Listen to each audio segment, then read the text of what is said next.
જય શ્રી કૃષ્ણ, જય માતાજી મિત્રો. સ્વાગત છે તમારું આજના એપિસોડમાં. 1 વર્ષ પછી આજે હું ઘરે આરામથી સૂતો હતો, પણ ઘૂઘૂ કરતા કબૂતરના અવાજે મારી ઊંઘ બગાડી. અરે યાર, આ કબૂતરની જાત ખબર નહીં કોણે એનું નામ શાંતિદૂત રાખ્યું હશે. એની ઊંઘ ક્યારેય ખરાબ નહીં કરી હોય ને. ટેબલ પર પડેલી ઘડિયાળમાં જોયું 5:30 વાગ્યા હતા. થોડો વધારે વહેલો ઉઠી ગયો એવું લાગ્યું. આંખો ખોલવા માટે પણ મહેનત કરવી પડી. બારી પાસે કદાચ કબૂતર બેઠેલું હશે.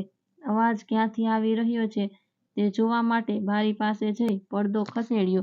કબૂતર ઉડી ગયું. પડદો પાછો બંધ કરતો હતો, પણ મારી આંખોએ કંઈક એવું જોયું કે હું બારી પર જ ચોંટી ગયો. તેના હાથમાં દૂધની તપેલી હતી. દૂધવાળાની રાહ જોઈ રહી હોય એવું લાગ્યું. બહુ અંજવાળું તો નહોતું થયું. સ્ટ્રીટ લાઇટના પ્રકાશમાં કંઈ ખાસ દેખાતું નહોતું. અચાનક તેનું ધ્યાન મારી બારી તરફ ગયું. હું થોડો પાછળ ખસી ગયો, પણ કદાચ એને મને જોઈ લીધો હશે એવું લાગ્યું. મમ્મી, આપણી સામે નવા ભાડુઆત આવ્યા લાગે છે. નાસ્તો કરતાં કરતાં મેં પૂછ્યું. હા બેટા, એ લોકો થોડા મહિના પહેલાં જ આવ્યા છે. પહેલાં વડોદરામાં નોકરી હતી. માધુરીની હાલ જ અહીં ટ્રાન્સફર થયું છે. બહુ સારી છોકરી છે. નોકરી કરે છે. ક્લાસ 1 ઓફિસર છે, પણ જરાય અભિમાન નહીં હો.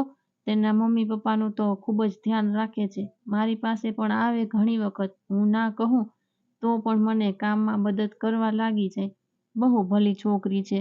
તેના મમ્મીનો સ્વભાવ પણ માયાળુ છે. મમ્મીએ તો તેઓની આખી વાર્તા જ કહી નાખી. તો તે માધુરી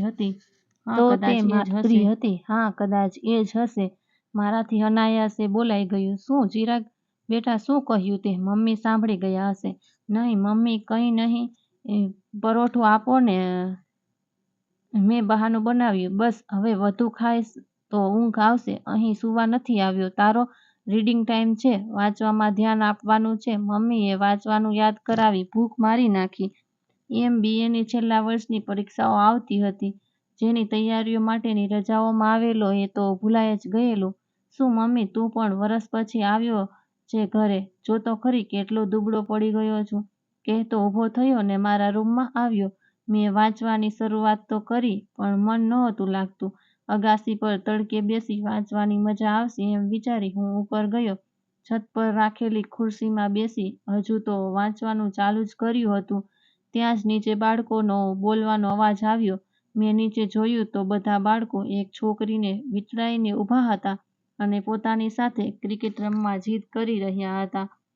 અત્યારમાં ના હોય, મારે બધું કામ બાકી પડેલું છે. સાંજે હું તમારી સાથે જરૂર રમીશ, પ્રોમિસ કહેતી તે ઘરમાં પ્રવેશી ગઈ. 25 વર્ષની ઉંમર હશે. ગૂંથેલો લાંબો ચોટલો અને પંજાબી ડ્રેસમાં તે બહુ સુંદર લાગતી હતી. વિચારો ખંખેરીને મેં ફરી વાંચવામાં મન પોરવ્યું. સાંજના સમયે હું મારા રૂમમાં વાંચવાની કોશિશ કરી રહ્યો હતો. અચાનક કાચ તૂટવાનો અવાજ આવ્યો. બારીનો કાચ તોડીને બોલ અંદર આવ્યો. નવા એક તોફાની છોકરાઓને 1000 વાર કહ્યું કે મેદાનમાં જઈને રમો, પણ માનતા જ નથી કોઈના બાપનું. હવે આ કાચ કોણ નવો કરાવી દેશે? મેં તૂટેલા કાચ વાળી બારીમાંથી જોયું.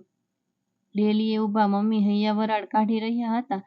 સામે બધા બાળકો ઘેરો વળીને ઊભા હતા, જેમાંથી એક છોકરો પાછળની તરફ ઈશારો કરતા બોલ્યો, આંટી, અમે નથી તોડ્યો કાચ, એ તો માધુરી દીદીએ સિક્સર મારી. બધા બાળકોએ જેની તરફ ઈશારો કર્યો તે તો બધાની પાછળ છુપાઈને બેસેલી હતી. સોરી આંટી, થોડો વધારે જોરથી લાગી ગયું. તમે ટેન્શન ના લેશો, હું કરાવી આપીશ તમારી બારીનું રિપેરિંગ. એક હાથમાં બેટ લઈને મારા મમ્મી પાસે આવતા તે બોલી રહી હતી, માધુરી બેટા, તું પણ શું છોકરાઓ સાથે છોકરા જેવી થઈ ગઈ? કાંઈ વાંધો નહીં, થઈ જશે, પણ થોડું સાચવીને રમજો, કહેતા મમ્મી અંદર આવી ગઈ. હું બારીમાંથી જોઈ રહ્યો. બધા બાળકો તેને થેન્ક યુ કહી રહ્યા હતા અને તે હસતી હતી. હું સમજી ગયો કે બોલ તેને નહોતો ફટકાર્યો. બાળકોને મમ્મીના ગુસ્સાથી બચાવવા માટે પોતાના પર લઈ લીધું. હું વિચારી રહ્યો કે કેવી છોકરી છે. સવારે બધા બાળકોને પ્રોમિસ કરેલું માટે તે રમી પણ અને પોતાની ભૂલ ન હોવા છતાં પોતે સ્વીકારી લીધી. આંટી, કંઈ સબ્જી બનાવવાની બોલો, હું સમારી આપું. મારા કાનમાં કિચનમાંથી આવતા શબ્દોએ પ્રવેશ કર્યા ને મારી ઊંઘ ઉડી. બુક મોં પરથી હટાવી મેં જોયું તો સાંજના 7 વાગ્યા હતા. કોણ હશે જેની સાથે મમ્મી વાતો કરી રહ્યા છે? હું આંખો ચોળતો બહાર આવ્યો. મેં જોયું માધુરી રસોડામાં હતી, મમ્મીને મદદ કરી રહી છે. આંટી, આ તમારો દીકરો ચિરાગ છે ને? મારા તરફ જોતો તેને મમ્મીને પૂછ્યું. હા બેટા, એ જ છે. રીડિંગ માટેની રજાઓમાં આવેલ છે. ચિરાગ, આ માધુરી આપણી સામે જ રહે છે. મેં તને કહેલું ને એના વિશે. મમ્મીએ ઓળખાણ કરાવી. Hi Chirag, how's your studies going? Madhuri મારી તરફ હાથ ઊંચો કરતા બોલી. બરાબર ચાલે છે, મેં કહ્યું. તારે કોઈ મદદની જરૂર હોય તો કહેજે. હું પણ MBAમાં ગોલ્ડ મેડલિસ્ટ છું. તે બોલી. ઓહ વાવ, તો હું તમારી મદદ જરૂર લઈશ, કહેતો હું ડાઇનિંગ ટેબલ પર બેસી ગયો. જાણે પોતાનું જ ઘર હોય એમ તે મમ્મીની મદદ કરી રહી હતી. એક પછી એક બધું પોતે જ કરી રહી હતી. મમ્મી તો બાજુમાં ઊભા જોઈ રહ્યા. તેના ભાગે કંઈ આવતું જ નહોતું. ખરેખર કેવું આકર્ષક વ્યક્તિત્વ છે, જેના વાણી, વર્તન કે વ્યવહાર જોઈને કોઈ ના કહી શકે કે તે ક્લાસ 1 ઓફિસર છે. હું અપલક એની સામે જોઈ રહ્યો હતો ને અચાનક અમારી નજર મળી ગઈ. હું નીચું જોઈ ગયો. બાય ધ વે, તું શામાં MBA કરે છે? માધુરીએ પૂછ્યું. ફાઇનાન્સમાં. મેં કહ્યું. ફાઇનાન્સ સંભાળી તે બોલી ઉઠી. અકાઉન્ટ્સ બરાબર ફાવે છે ને? હા, થોડું ટફ છે પણ વાંધો નહીં આવે. કોઈ પણ પ્રોબ્લેમ હોય તો મને કહેજે. એકાઉન્ટ્સ મારો ફેવરિટ સબ્જેક્ટ છે. ઓકે, છેલ્લો સમય છે. અત્યારે મહેનત કરી લેશે તો રિઝલ્ટ સારું આવશે અને જોબ પણ સહેલાઈથી મળી જશે. એમણે પણ વડીલોની જેમ સલાહ આપવાનું ચાલુ કર્યું. બેલ વગાડી. દરવાજો ખુલવાની રાહ જોઈ ઊભો હતો. એક આધેડ વયના આંટીએ દરવાજો ખોલ્યો. જય શ્રી કૃષ્ણ આંટી, હું ચિરાગ તમારી સામે જ રહું છું. ચિરાગ, અરે સવિતાબેનનો દીકરો ને? આવ બેટા, અંદર આવ, અહીં બેસ, કહી મને ખુરશી પર બેસાડ્યો. હું ઘરમાં ચારે તરફ જોઈ રહ્યો હતો. ભાડાનું મકાન હતું પણ બધું એકદમ વ્યવસ્થિત ગોઠવેલું હતું. અમે રહેવા આવ્યા ત્યારથી તમે જ્યો જ નથી ને. તારા મમ્મી કહેતા કે તું બહાર જ છો ભણવા માટે. તેમણે પાણીનો ગ્લાસ આપતા કહ્યું. આંટી, માધુરીજી નથી, મારે અમુક સવાલો સમજવા છે તેમની પાસેથી. મેં પાણીનો ગ્લાસ લેતા પૂછ્યું. ના બેટા, એ તો હજુ નથી આવી ઓફિસથી. હજુ અડધો કલાક જેવું લાગશે. તેમને મારી સામે બેસતા કહ્યું. ઠીક છે, તો હું પછી આવીશ, કહી હું નીકળી ગયો ને ઘરે આવી મારા વાંચનમાં પડી ગયો. 2 કલાક પછી મમ્મીએ મારા રૂમમાં આવી કહ્યું. ચિરાગ, માધુરી આવી છે. તારે કંઈ કામ હતું એનું? સારું ચાલ, અહીં જ મોકલું એને. આજુબાજુમાં બધું બરાબર ગોઠવી હું પણ થોડો વ્યવસ્થિત થઈ બેસી ગયો. મારા ઘેર આવેલો? બોલ, શું હતું? ન સમજાતો હોય એવો કોઈ પ્રશ્ન છે? તે દરવાજેથી જ બોલતી આવી. મેં તેમને ખુરશી આપતા કહ્યું. હા, અમુક જવાબ કઈ રીતે આવે એ નથી સમજાતું. જો તમે થોડી મદદ કરી શકો તો ડોન્ટ વેરી, હું છું ને, બધું સમજાવી દઈશ. મારી વાત અડધેથી કાપી મારા હાથમાંથી બુક લેતા બોલવા લાગી. મારા દરેક સવાલોના જવાબ એ રીતે આપવા લાગી કે જાણે હું નહીં એ અત્યારે અભ્યાસ કરતી હોય અથવા તો કોઈ ટીચર હોય. તેનું ધ્યાન બુકમાં હતું પણ મારું તેના ચહેરા પર. એકદમ બેદાગ અને માસૂમ ચહેરો હતો. મારી આંખો ત્યાં જ ચોંટી ગઈ. બસ હો, આજ માટે આટલું ઘણું. બીજું કાલે જે કંઈ ના સમજાય તે માર્ક કરી રાખજે, હું સમજાવી આપીશ. આજનું તો સમજાઈ ગયું ને? એ પૂછી રહી હતી પણ મારું ધ્યાન બુકમાં નહોતું. હું ધીમેથી બોલ્યો. શું કહ્યું? મને કંઈ કહ્યું? એ બોલી. કદાચ તે સાંભળી ગઈ હશે. ના, કંઈ નહીં, થેન્ક્સ, મેં ચોપડી ફોડતા કહ્યું. બાય, કહી તે ચાલતી થઈને હું તેને જતી જોઈ રહ્યો. તે રોજ સમય કાઢી આવતી, વિગતવાર બધું સમજાવતી. મારા દરેક સવાલોના જવાબ તેની પાસે હાજર જ હોય. માધુરીજી, તમને એક સવાલ પૂછું? હું તેની તરફ જોતા બોલ્યો. આટલા સવાલોના જવાબ તો આપ્યા, હજુ શું બાકી છે? એ હસતા હસતા બોલી. આ સિલેબસ બહારનો છે. હું પણ હસ્યો અને કહ્યું. તમે રોજ મને ભણાવો છો, હું તમને ફીસ કઈ રીતે આપીશ? હા, એક કામ કરજે, એક દિવસ મને સારી જગ્યાએ નાસ્તો કરાવી દેજે, ચાલશે? એ આંખો નચાવતી બોલી. ઓકે, તમે કહો ત્યારે. કહતો કાલે નહીં તો આજે પણ હું રેડી છું. મેં કહ્યું. બહારનું ખાવાનું નામ પડ્યું ને હું રેડી જ છું. વાંચવાનું ચાલુ રાખ છાની માની, હમણાં નહીં તારી એક્ઝામ પછી, કહી તે જતી રહી. તેનું સાથે હોવું મને ગમવા લાગ્યું. તે વાતો કરતી તો થતું કે બોલ્યા જ કરે. ઉંમરમાં મારા કરતાં ઘણી મોટી હતી, પણ તેનો સ્વભાવ એકદમ બાળકો જેવો માસૂમ હતો, જેના કારણે તે કોઈ પણનું દિલ આસાનીથી જીતી શકતી. દૂધવાળાના સમયે બારીએથી જ તેને જોઈ લેતો ને મારો આખો દિવસ સારો જતો. પરીક્ષાના દિવસો આવી ગયા. જતાં પહેલાં એકવાર એને મળી લેવું એમ વિચારતો હતો, ત્યાં જ બહારથી અવાજ આવ્યો, આંટી, ચિરાગ જતો રહ્યો કે? હું મારા રૂમમાંથી બહાર આવ્યો. મેં જોયું તેના હાથમાં નાનું ગિફ્ટ પેકેટ હતું. ચિરાગ, આ તારા માટે. Best of luck and wish you all the best. મારા હાથમાં પેકેટ મૂકતા તે બોલી. મેં ખોલીને જોયું તો એક સુંદર પેન હતી. મેં કહ્યું, થેન્ક્સ. પરીક્ષાઓ તો ચાલુ થઈ ગઈ, પણ અહીં મન નહોતું લાગતું. વારે વારે તે ચહેરો સામે આવતો રહેતો, પણ તેની આપેલ પેન જોઈ ખુશ થઈ જતો ને મન મનાવી લેતો. મનમાં થતું કે જલ્દી પરીક્ષાઓ પૂરી થાય તો હું જલ્દી ઘેર જઈ શકું. અંતે પરીક્ષા પતાવી ઘરે આવ્યો. રાત હતી.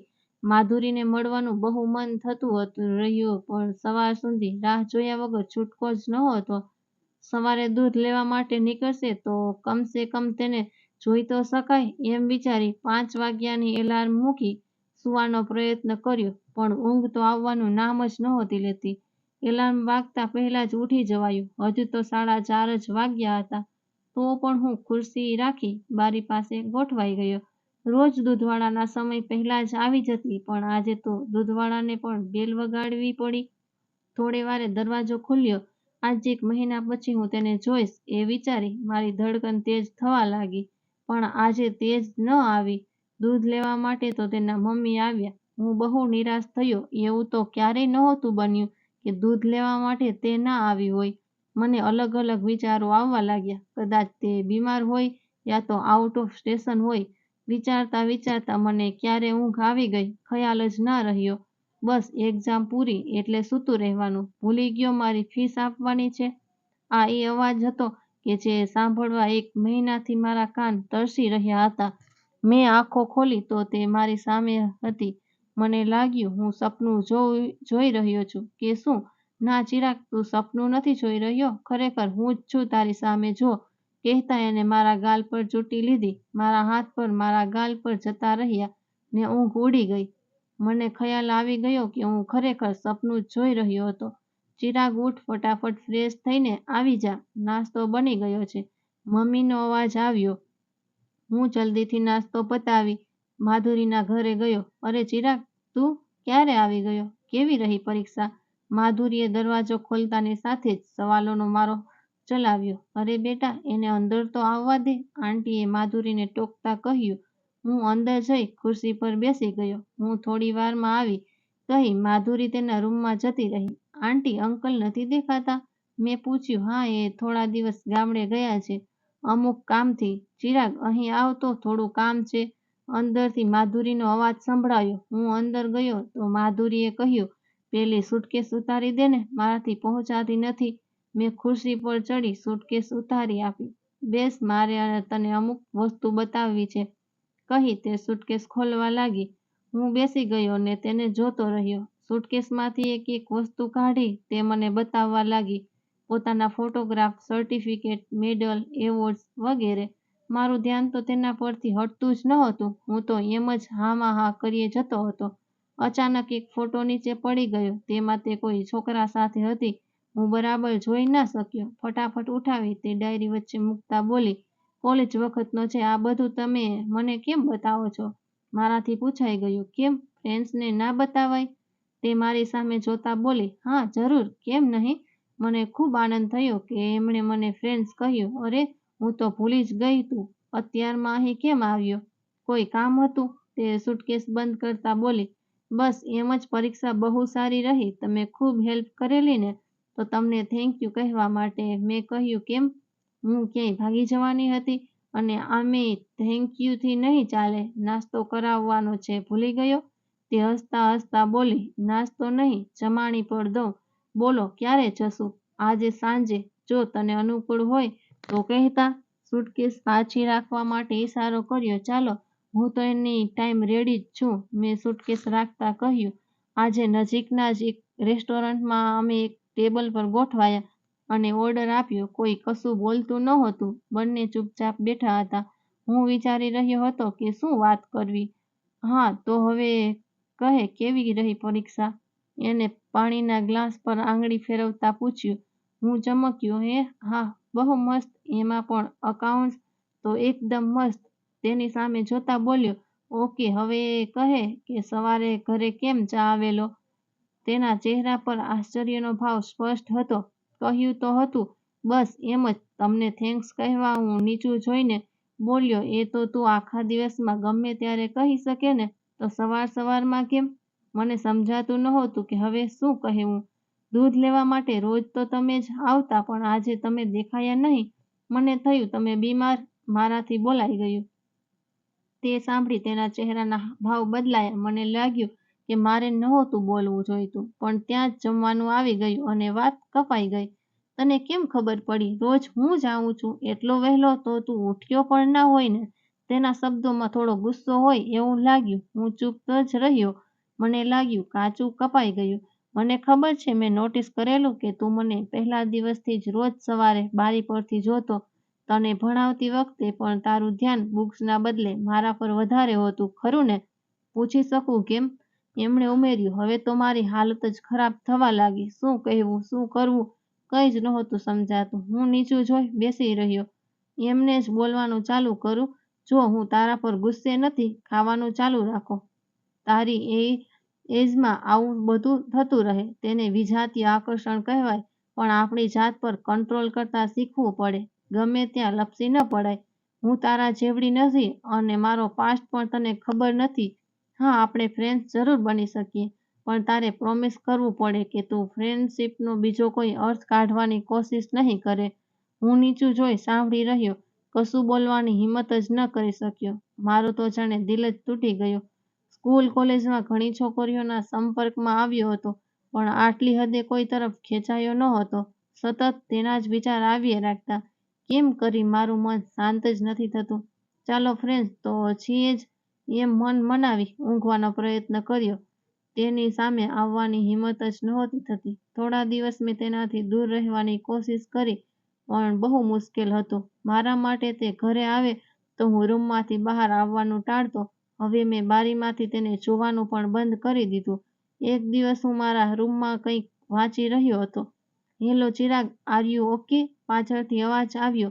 મેં ફરીને જોયું તો માધુરી હતી. હા, મને શું થયું? બધું બરાબર જ છે. મેં નોર્મલ હોવાનો ઢોંગ કરતા કહ્યું. તો કેમ આજકાલ દેખાતો નથી? તે મારી પાસે બોલતા બેસતા બોલી. બસ એમ જ, થોડો બીજી રહું છું. મેં બુકમાં નજર રાખી કહ્યું. એવું? હવે શામાં બીજી? પરીક્ષા તો ગઈ કે પછી મારી સાથે વાત નથી કરવી? મારા હાથમાંથી બુક ખેંચતા બોલી. એવું કંઈ નથી. મેં બુક પાછી ખેંચતા કહ્યું. તો કેવું છે? તને શું લાગે છે મને નથી સમજાતું કે તું મને અવોઇડ કરે છે? કહેતા બુક પાછી ખેંચી લીધી. ના, એવું નથી. મેં કહ્યું. શું એવું નથી? એવું નથી કરે છે. એવું નથી તો કેવું છે?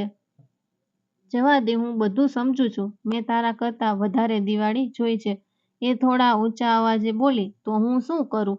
તમે વધારે દિવાળી જોઈ છે તો હું તમારા કરતાં નાનો છું એમ જ કહેવું છે ને તમારું? પણ એમાં મારો કોઈ ફોલ્ટ થોડો છે, કહી મેં તેના હાથમાંથી બુક લઈ બેડ પર ઘા કર્યો.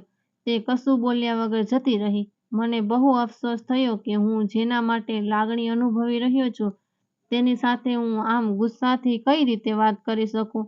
મને મારી જાત પર જ ગુસ્સો આવ્યો. હું રડ્યો, ખૂબ જ રડ્યો.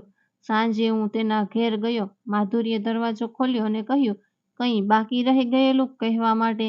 પ્લીઝ મારી વાત તો સાંભળો એકવાર. મેં કહ્યું. તે ઘરમાં એકલી જ હતી તો પણ મને અંદર આવવા કહ્યું. સોરી, મારે તમારી સાથે એ રીતે વાત ન કરવી જોઈએ, પણ તમે જ કહો હું શું કરું? હું ગડગડો થતા બોલ્યો. મેં તને સમજાવેલું ને, આપણે ફ્રેન્ડ્સ બની શકીએ, એથી વધારે નહીં. તો પછી આ બધું કેમ? ગુસ્સો કેમ?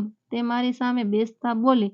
મારી આંખોમાં જળજળિયા આવી ગયા. મેં કહ્યું, હું સમજુ છું તમારી ઉંમર મારા કરતાં ઘણી વધારે છે, પણ મારી લાગણીઓ પર મારો કોઈ કાબુ નથી. મેં તમને પહેલી વખત જોયા ત્યારથી જ હું તમને પ્રેમ બસ કહી એટલે મને અટકાવ્યો. આગળ નહીં બોલતો એ શક્ય જ નથી. ચિરાગ કેમ નથી સમજતો? પણ કેમ? મને ખાતરી છે કે મારું રિઝલ્ટ સારું જ આવશે. મને સારી જોબ પણ મળી જશે. પ્રશ્ન રહ્યો ઉંમરનો તો મને કોઈ વાંધો નથી. તો તમને શું વાંધો છે? વાત કરતાં કરતાં મેં તેનો હાથ પકડી લીધો. વાત એજ ડિફરન્સની નથી. ચિરાગ ઝટકા સાથે હાથ છોડાવતા તે ઊભી થઈ ગઈ. 1 મિનિટ બેસ કહી તે પોતાના રૂમમાં ગઈ. પાછી આવી ત્યારે તેના હાથમાં એક તસવીર હતી. તસવીર જોઈ મને ઝટકો લાગ્યો. તસવીર જોઈ મારા હોશ ઉડી ગયા. લગ્નની તસવીર હતી.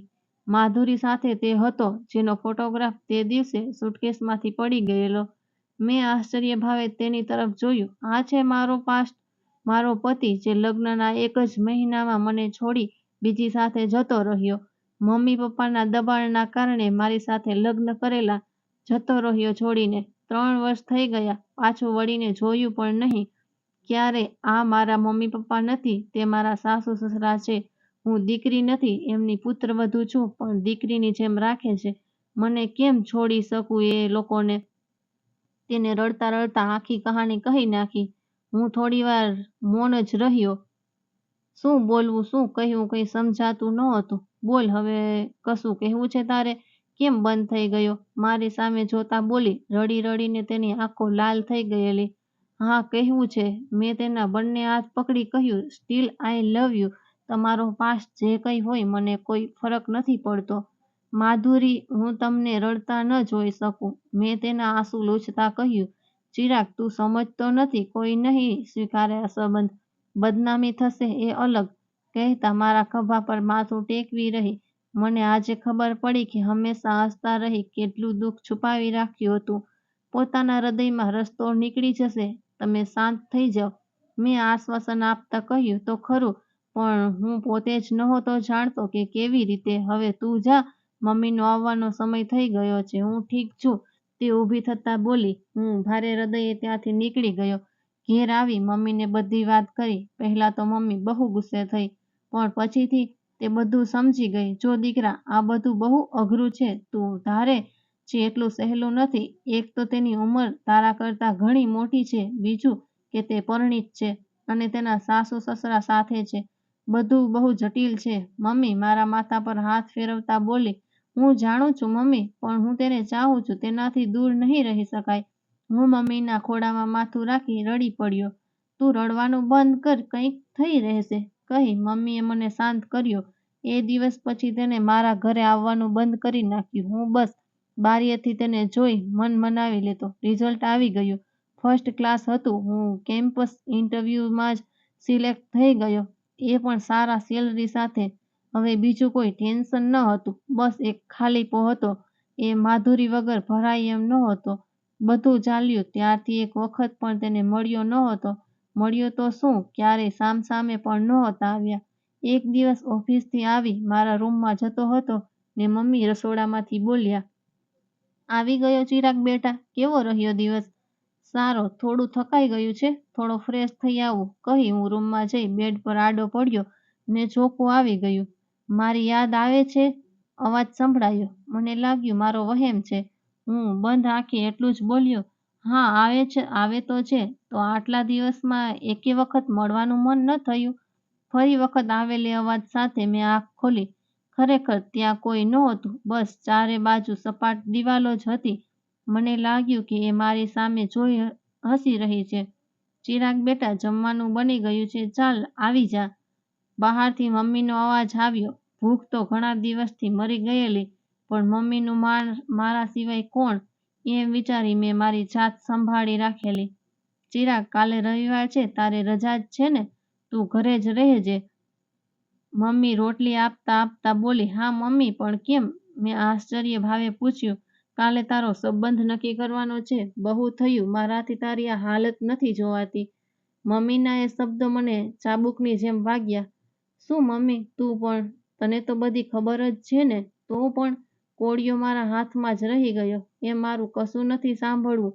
મેં કહી દીધું બસ આરામથી જમી લે, પછી સૂઈ જા. અત્યારે મારે કોઈ લપ નથી કરવી. મમ્મીના અવાજમાં ભારોભાર ગુસ્સો હતો. મમ્મીનું વર્તન જોઈ હું ડઘાઈ જ ગયો. પણ મમ્મીનું દિલ ના દુખે તે માટે કશું જ બોલ્યા વગર જમીને મારા રૂમમાં જતો રહ્યો. મમ્મીને આ શું થઈ ગયું? હવે શું કરવું? માધુરીને શું જવાબ આપીશ? બહુ મોટી મોટી વાતો કરેલી. આવા વિચારો વચ્ચે ક્યારે ઊંઘ આવી ગઈ ખબર જ ન પડી. રોજની જેમ 5 વાગ્યે એલાર્મ વાગી હું બારી પાસે જઈ ઊભો રહ્યો. તે ડેલી આવી ઊભી હતી. મારી તરફ જોયું. ખબર નહીં કેમ પણ હું પાછળ ખસી ગયો. મનોમન નક્કી કર્યું હવે પછી આ રીતે ક્યારેય બારી પર નહીં આવું. બેડ પર જઈ ફરી ઊંઘવાનો પ્રયત્ન કર્યો, પરંતુ નકામો નીવડ્યો. ચારે બાજુથી પડઘા સંભળાઈ રહ્યા હતા. બસ આવો જ પ્રેમ હતો તારો કે મારી નજરથી બચવા છુપાવવું પડે? તું તો કહેતો હતો કે તને મારા પાસ્ટથી કોઈ ફરક નથી પડતો. તે તો કહેલું કે તું રસ્તો કાઢશે. આ રસ્તો કાઢ્યો તે. મારાથી દૂર રહી શકાશે તારાથી? મારા માટે અસહ્ય થઈ રહ્યું હતું. હું એના વગર જીવનની કલ્પના પણ નહોતો કરી શકતો. બીજી કોઈ સાથે લગ્ન, ઓહ એવો તો વિચાર પણ ના કરી શકું. મારા જીવન કે મારા હૃદયમાં તેના સિવાય બીજા કોઈ માટે જગ્યા જ નથી. પણ શું કરવું એ જ નહોતું સમજાતું. બસ હવે બીજો કોઈ વિકલ્પ જ નથી મારી પાસે મારી જાતને ખતમ કરવા સિવાય. છેલ્લી વાર મમ્મીના દર્શન કરવા હું મમ્મીના રૂમમાં ગયો. મમ્મી શાંતિથી સૂતા હતા. થોડી વાર એમને જોઈ રહ્યો. મમ્મી મને માફ કરજો.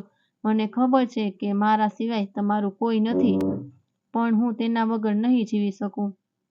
મમ્મીના ચરણ સ્પર્શ કરતા મનમાં બોલ્યો અને હળવે હળવે ઘરની બહાર નીકળી ગયો. મેં છેલ્લી વખત તેના બંધ દરવાજા સામે જોયું. વહેલી સવાર હોવાથી એકલ દોકલ વ્યક્તિઓ સિવાય અહીં કોઈ નહોતું. હજુ ખાસ અંજવાળું પણ નહોતું થયું. તળાવની પાળ પાસે ઊભા રહી થોડી વાર માટે આંખો બંધ કરી જાણે બધું રિવાઇન્ડ થતું હોય એવું લાગ્યું. મેં મમ્મીનો વહાલથી મારા માથા પર હાથ ફેરવવો, સવારે તૈયાર કરી સ્કૂલે મોકલતા પહેલા આગ્રહપૂર્વક ખવડાવવું, નાસ્તો ખતમ નહીં કરે તો બાથરૂમમાં પૂરવાની ધમકીઓ, સ્કૂલ કોલેજમાં દિવસોમાં મિત્રો સાથે કરેલી મોજ મસ્તી, રિઝલ્ટ સારું આવતા મમ્મીનું ખુશ થવું અને માધુરી, એ યાદ આવતા મારું હૃદય એક ધબકારો ચૂક્યો. તેને પહેલી વખત બારીમાંથી જોવી, પછીથી તેને બારીમાંથી જોવાનો જાણે નિત્યક્રમ બનાવવો, ભણવાના બહાને તેને જોયા કરવું, તેની સાથે રેસ્ટોરન્ટમાં જમવા જવું, તેની સાથે પ્રેમનો એકરાર કરવો. મારી આંખોમાંથી આંસુઓની ધારા વહી નીકળી. મને લાગ્યું જાણે તળાવનું પાણી ખારું થઈ જશે. હું તૈયારી કરતો જ હતો ત્યાં અવાજ પાછળથી સંભળાયો. શું વિચારે છે? કૂદી પડો. બસ એક છલાંગ, 2 મિનિટની તકલીફ અને પછી શાંતિ. મેં આંખો ખોલી અવાજની દિશામાં જોયું. તે માધુરી હતી.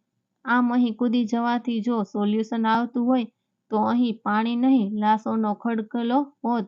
આ રીતે હકીકતથી ભાગવું એ જ સોલ્યુશન હોત તો મેં 3 વર્ષ પહેલાં જ એ કરી નાખ્યું હોત. હું માથે હાથ દઈ રેલિંગના ટેકે બેસી ગયો અને રડવા લાગ્યો. તો શું કરું માધુરી?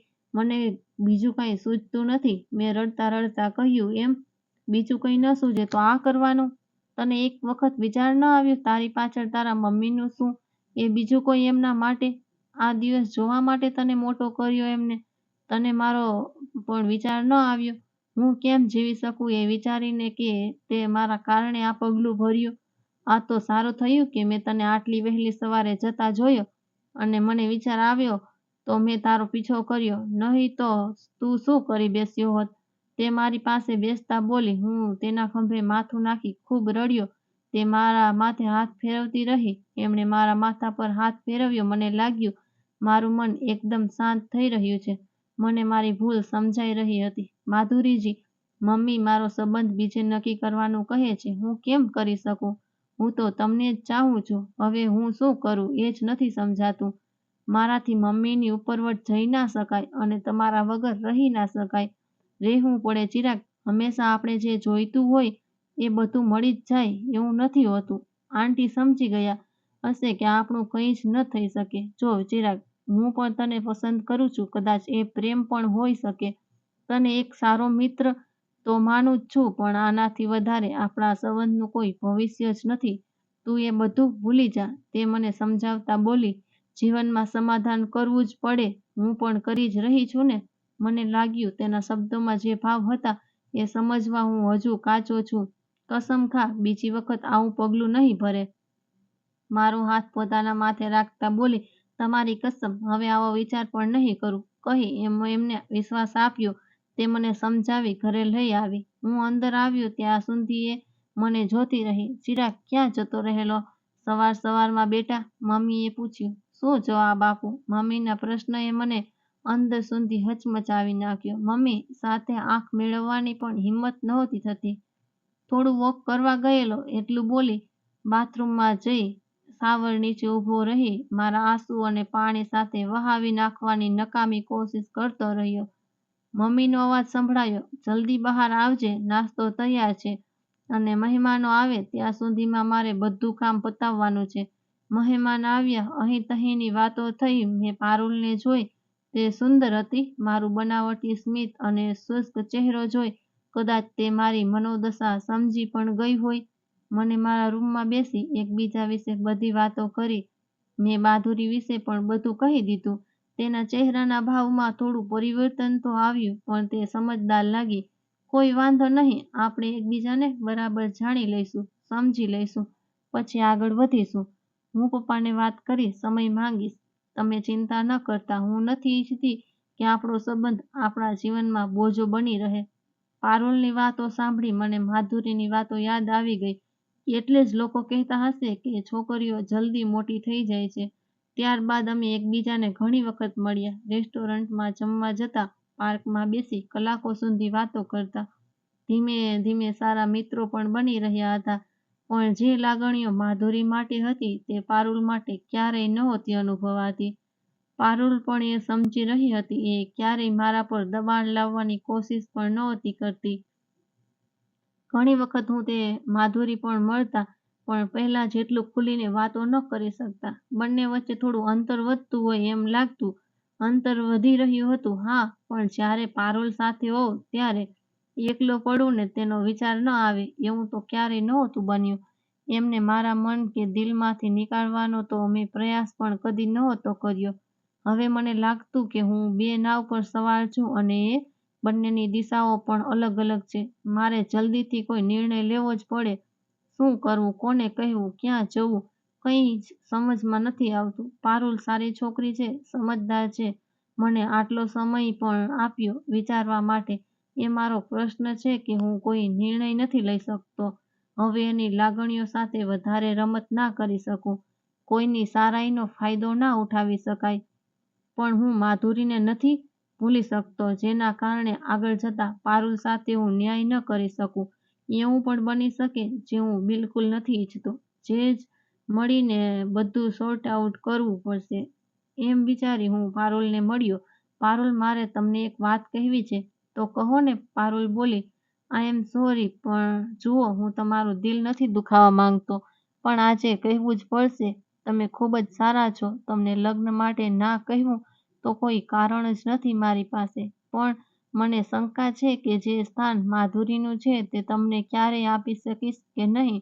પણ હા, એક સારા મિત્રની જેમ હું જિંદગીભર તમારી સાથે તો રહી જ શકું, એટલી તો ખાતરી છે. પારુલ મારી તરફ જોઈ રહી, બસ, કશું જ બોલી નહીં. તેના મોં પર એક ન સમજી શકાય એવું સ્મિત હતું. કેમ, તમારે કંઈ નથી કહેવું?